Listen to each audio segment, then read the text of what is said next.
For den enkelte cylinder optegner indikatoren en kurve, det såkaldte PV-diagram. Diagrammet viser, at trykket næsten er lig med skyllelufttrykket, når skylleporten er afdækket. Så lukker udstødsventil og skylleportet. Luften komprimeres, og under forbrændingen stiger trykket til maksimumstrykket, der holder sig omtrent konstant under indsprøjtningen. Efter indsprøjtningen falder det i ekspansionsperioden til udstødstrykket og under udstødningen til skyllelufttrykket.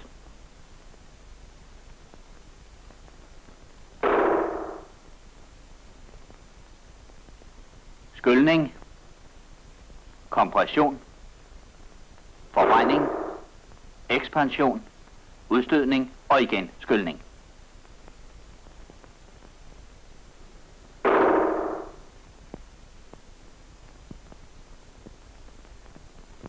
De karakteristiske tryk er tilnærmelsesvis et kompressionstryk på 54 kg per kvadratcentimeter, maksimaltryk 66, udstødstryk 8 og skylleluftryk på 1,75 kg per kvadratcentimeter. Ud fra indikatordiagrammet kan motorens indicerede ydelse bestemmes.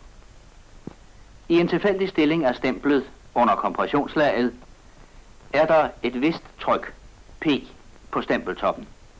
Bevæges stemplet et lille stykke videre, svarende til delta V, og ser man bort fra den minimale trykændring, må der udføres et arbejde, delta A, som er trykket gange rumfangsændringen, eller P gange delta V.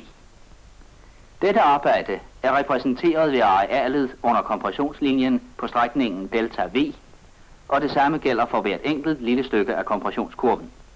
Det vil sige, at hele arealet under kompressionskurven repræsenterer hele det arbejde, der må præsteres af stemplet for at udføre kompressionen. Under ekspansionen virker stempeltrykket i samme retning som stemplets bevægelse, så stemplet modtager et arbejde. På samme måde som før ses det, at størrelsen af det modtagende arbejde er repræsenteret af arealet under ekspansionskurven. Det arbejde, der overføres til stemplet under en hel omdrejning af motoren, må derfor være forskellen mellem det afleverede under kompressionen og det modtagende under ekspansionen, det vil sige arealet mellem kurverne. Derfor er A lig med sigma P gange delta V. Det samme areal kunne tænkes frembragt af et kompressionslag ved atmosfæretryk og et ekspansionslag med et konstant overtryk på stemplet.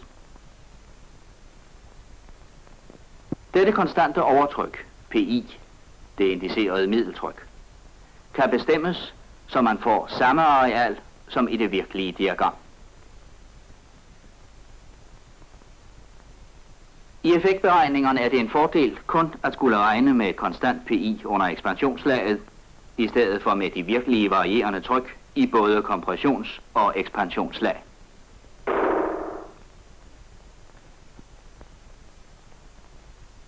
Arbejdet i kilogramcentimeter for en omdrejning bliver derved A lig med PI gange VS, hvor VS er cylinderens slagvolumen i kubikcentimeter, og PI det indicerede middeltryk i kilogram per kvadratcentimeter.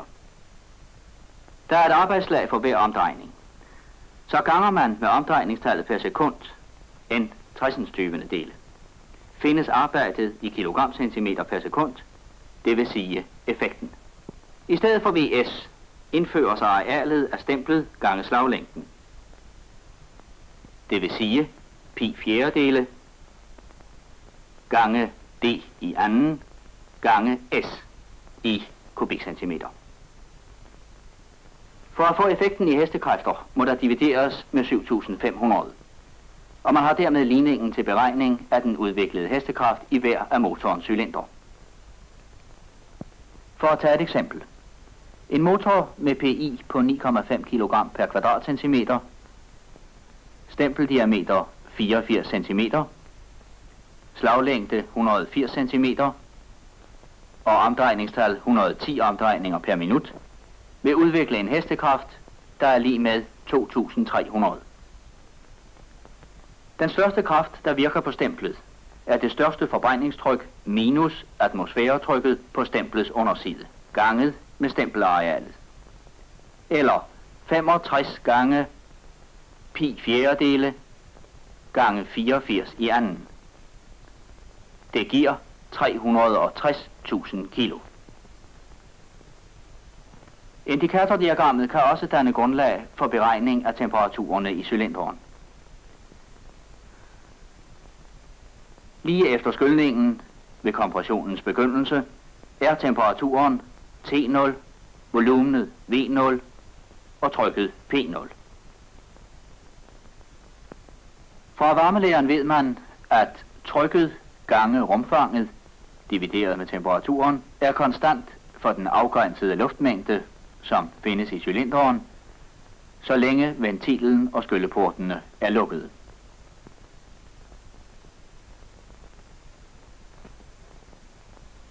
Ligningen kan omskrives til at udtrykke temperaturen T direkte for en vilkårlig stempelstilling. Ved beregning af temperaturen, for eksempel for stemplets topstilling, giver indikatordiagrammet de størrelser, der skal indsættes i ligningen.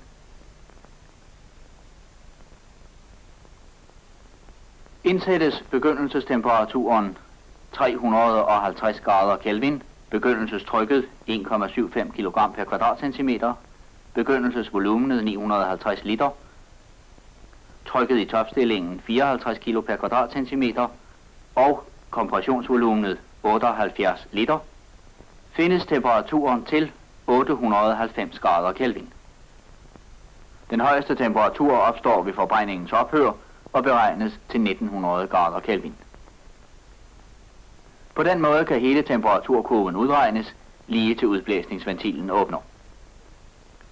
For at få mere føling med det, der sker, vil vi måle i almindelige Celsiusgrader i stedet for i Kelvingrader. Allerede under kompressionen når temperaturen blyets smeltepunkt.